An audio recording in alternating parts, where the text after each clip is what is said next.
Good morning. On the third day of the women's conference, the women's encounter rather. I think we used to call it the women's conference at one point.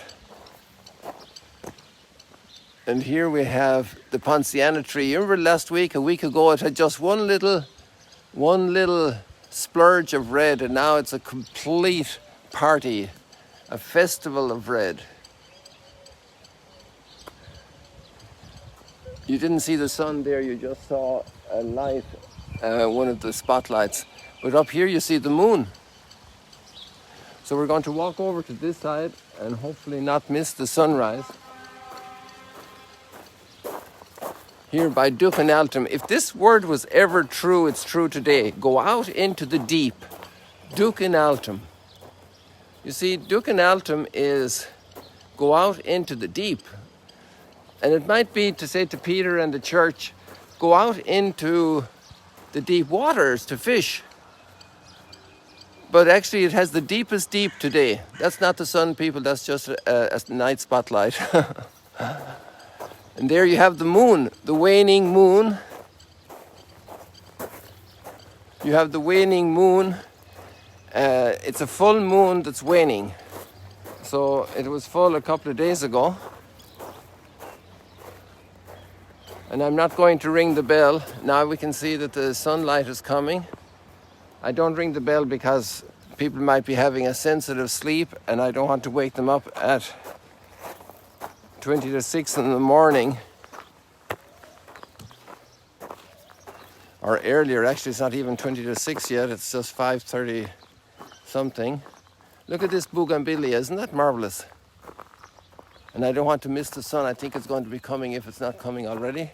So I love this bougainvillea with so much color. But here we're going to see the sun rising. I don't think it's out yet. It's not out yet because of the cloud. So wherever we look at one of the old olive trees, this was planted a long time ago. Not the new ones that we planted on Saturday, which I showed you yesterday, and also on a special video there for tree planting.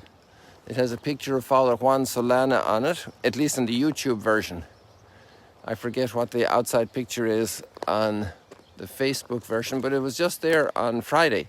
I think Friday we planted them, or Thursday. Maybe it was Thursday. You know, the days keep flying by, keep going by. And there we have the moon, the very center of the screen at the tip of the palm branch. As it sets, Mount Arbel. That looks so bare and barren now. But there's actually a lot of food there for the cattle, for the cows. And there are a lot of them out there grazing right now. Look, over there. That's also territory for the wild boar and for the jackals. Every night we hear their concert. Sometime I must do a live stream of the jackals and their howling, if you can call it howling. I just love this bougainvillea. Look at the massive color. And now if we look over here to see our Ponciana tree, we can even appreciate it more. The intense color of the Ponciana. And that's going to be one mass of red, and the other one is eventually going to produce golden blossoms.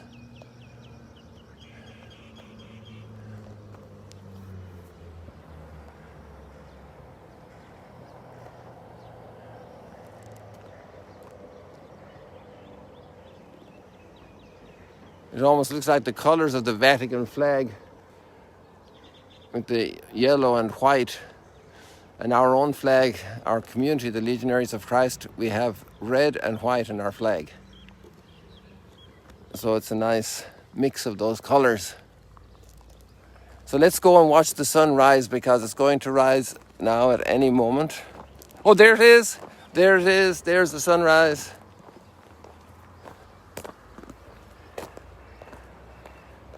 So we're going out into the deep today. And the deep is a big deep. It's the deepest deep that there is. The deepest deep. What's the deepest deep? Let's go into the deepest deep today. The deepest deep of ineffable love. Here we have the 1st century port, so the archaeologists didn't have to go deep. It was almost at the surface. You can see there.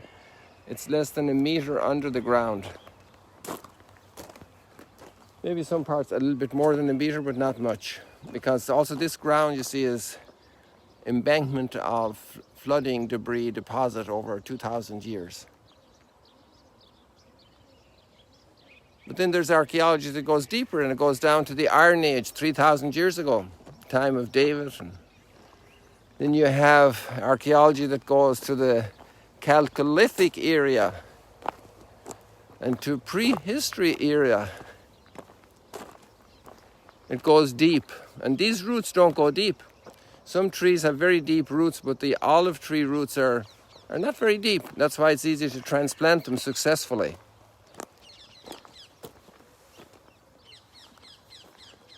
I love the olive trees. Look at the fruit coming in the olive trees.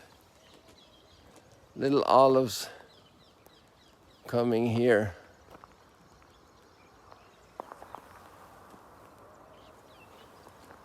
And we talked about this tree before now, so we have another subject today. This has a lot of deep history. I mean, you can know the history of the last 50 years, but go deeper, go back 100 years, go back 200 years. And that tree was already very mature. Maybe go back 500 years and you'll find it. And the crow agrees. And I can see Mount Hermon. It was actually clear 10 minutes ago, but it's up there. It's almost not clear enough to give it to you, but just in case you're interested, on the top of that ridge we see here, just to the right of the palm tree, you can see a little gray faded ridge behind it. That's Mount Hermon. And here we have this lovely sunrise. Let me see if I can capture it for you another way.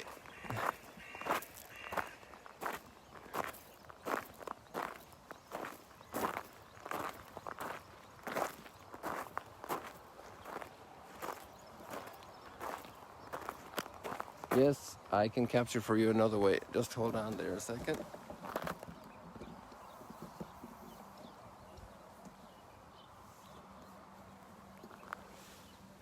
Maybe you're guessing where this is going. Yes, there we have it.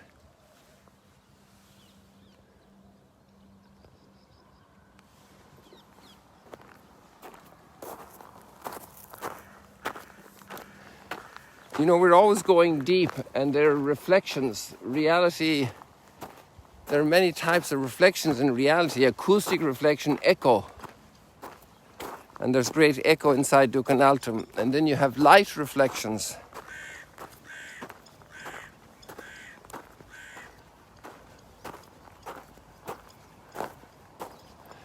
And then you can actually have physical reflections, in the sense if you throw a little stone into the water, then you can have the waves.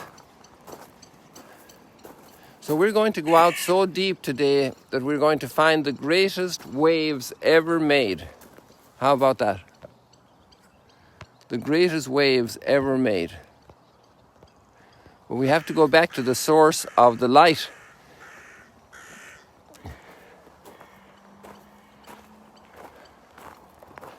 So I want to go down to the water because there's a great story about today's depth and water.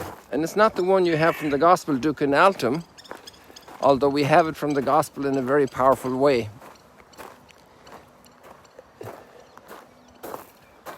One day there was a very wise man trying to go out into the deepest deep and climb the highest mountain at the same time. And he was walking along the seaside, and he encountered a little boy. And the little boy had his little shovel and a little bucket. And he was making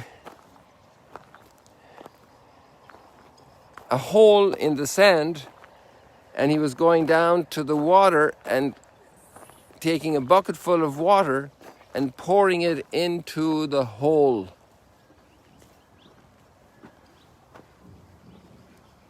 And so the man was intrigued as he watched him bringing bucketful after bucketful.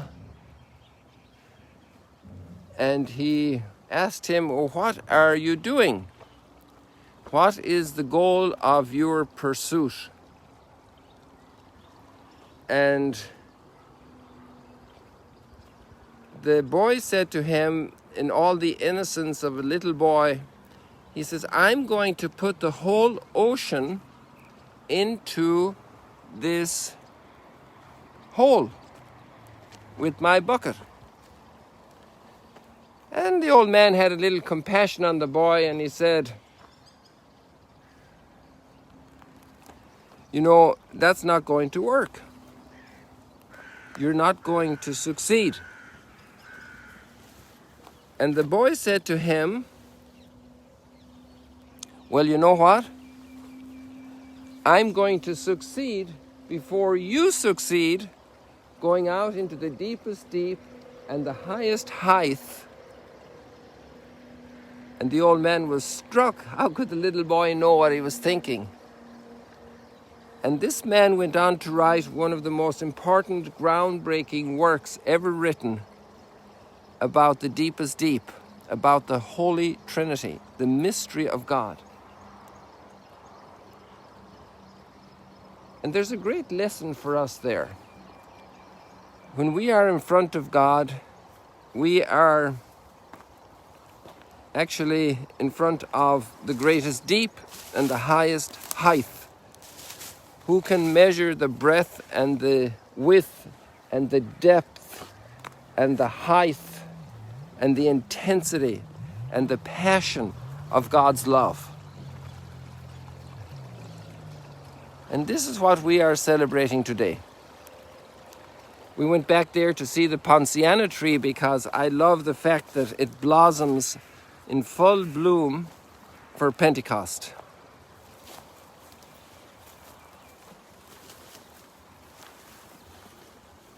And we saw all that red there at the beginning of the live stream this morning, and anybody who's just joining in now will be able to see it later when it's posted on YouTube and here on Facebook. And that red Ponciana reminds us of Pentecost. It reminds me of Pentecost because it always blossoms for Pentecost. And today, the following Sunday, we have the Feast of the Holy Trinity. And the reason for that is because it's a wrap-up, if you will, of the whole mystery of God's self-revelation. And I'm very happy that we're also here at the shore, because I could try to make a hole here with my boot to remember this boy's endeavor to make a hole, to put the whole, well, here would be an easier job because it'd just be the lake, to put the whole lake into this hole. But you know how futile that effort would be.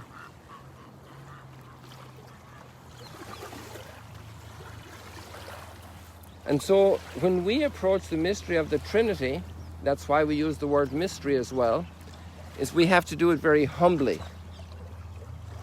Very humbly, because our hard disk is not capable of going into the totality of this mystery. But we can try, and we can make an effort, and if we keep our humility, we can also grow in insight.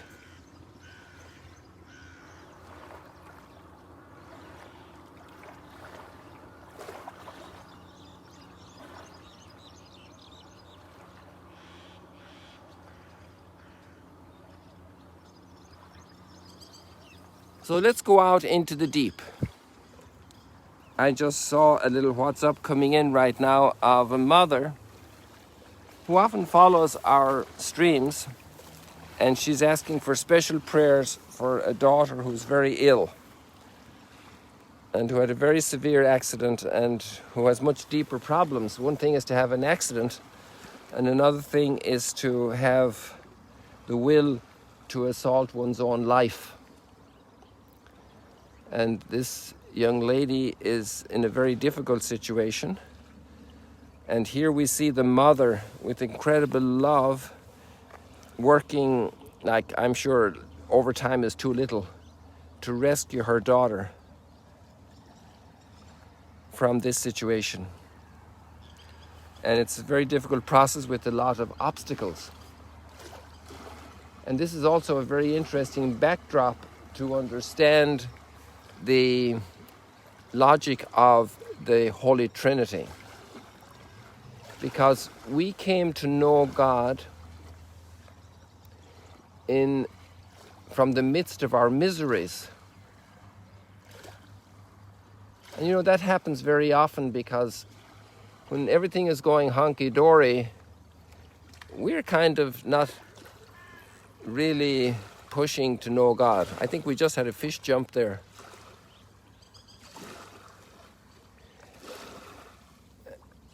And actually I saw another one jump out there off to the right of the light. You see that black? I saw two.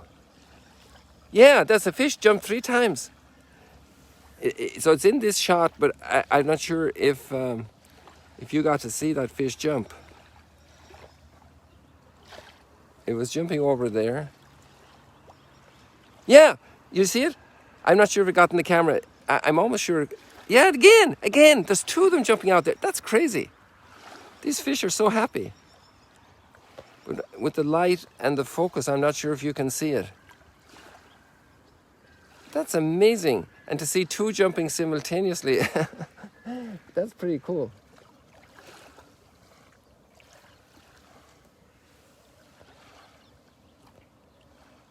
We must go back and see if that's the case. So I think I started, what time did I start? Around 36 probably, and now it's 54. Wow, it's 18 minutes already. I can't believe it. How did the time go so fast? Well, anyway, here we are. So, you see, we are into power and enjoyment and pleasures and all the greatest, best positive experiences and insights and depth and intelligence and everything. But God shows himself to us when we're broken. And he comes to rescue us. And this is the first reading today. It's summarizing a wonderful moment in history when God gave his the greatest revelation of the Hebrew Scriptures about his name. And it's actually looking back on that in a second reflection on that. And he is who he is. And it's one God, and I am one God. And there's only one God. This is our faith as Christians as we profess the Trinity. And we say in the name of the Father and the Son and the Holy Spirit, but in the name is Hashem in Hebrew. The name means God.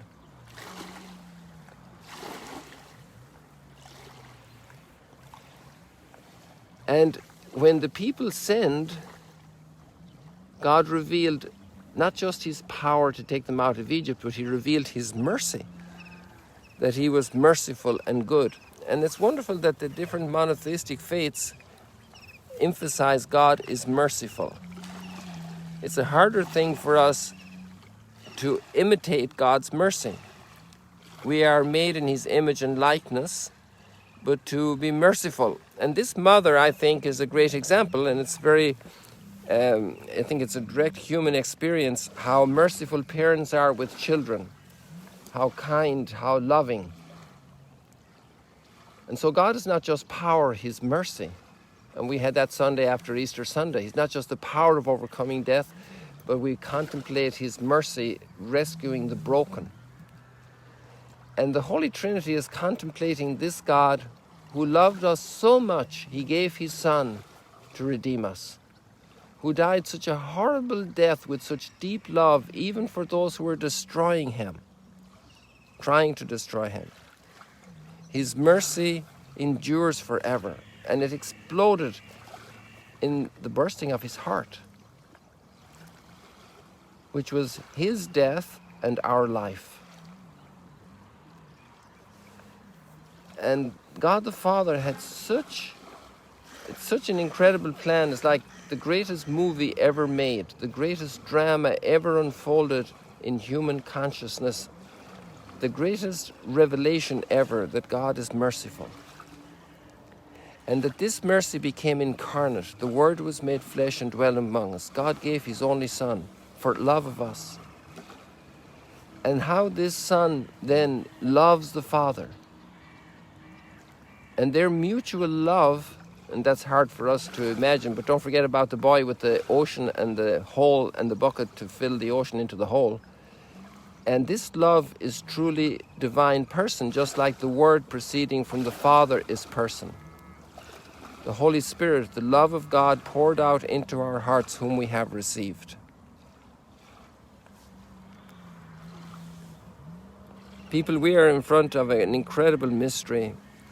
If the sun is 93 million miles away and still warms us and gives us the energy we need for life through the green of these plants in the chlorophyll, and produces all the fruits we eat and from which all the animals live, then let us give a little faith to the Holy Trinity. And then let us tame our ambitions for power and possession and indulgence of pleasure and consumerism. Because God is merciful. We are going to develop into the fullness of the image of God in the measure that we become merciful. Mercy incarnate, crucified, like this mother's aching heart to redeem her daughter. But the greatest love is actually redeemed love, restored love. Because love had revealed itself, not just for enjoyment and power and indulgence, but for relationship. God is relationship. God is community. And so our families are relationships, father and mother and child. Reflection of the Holy Trinity. And even our own person, our soul, we think and we utter a word. We generate a word and we generate love. It's a poor shadow of the great love of the Trinity, but we are privileged to share in that shadow and to watch the little waves of eternal love reaching our shores. We'll never put all the ocean into that little hole. We will bow in adoration. We will bow in worship. Hey, we got a little water in here. So, we'll make a little progress, and heaven is going to be amazing, people. People have sometimes funny stories about heaven being boring. Impossible! Heaven is going to be much more than a sunrise stroll and chat. Heaven is going to be heaven. Come on, people. The Blessed Trinity forever. So I went a little bit over time for my present goals for this sunrise stroll and chat. I wish you a most blessed celebration of the Holy Trinity. And a couple of news items. The Women's Encounter is reaching online, at least yesterday evening, about 10,000 people. That's amazing. Imagine if we didn't have the lockdown, if we didn't have all the problems, if we didn't go live on Zoom and on Facebook and on YouTube and all these things, Twitter and Instagram. There's a grace in every circumstance. And God, who is merciful and triune, one and three, brings us all these possibilities. And we work with Him and develop that. So this is absolutely amazing and wonderful.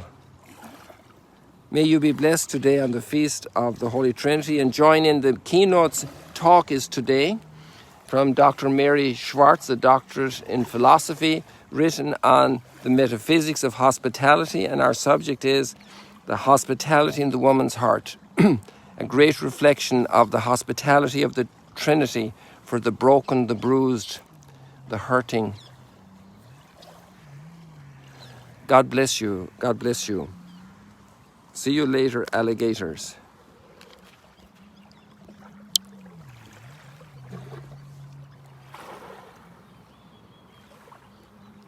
Have a blessed Holy Trinity celebration. It's a big, big feast day.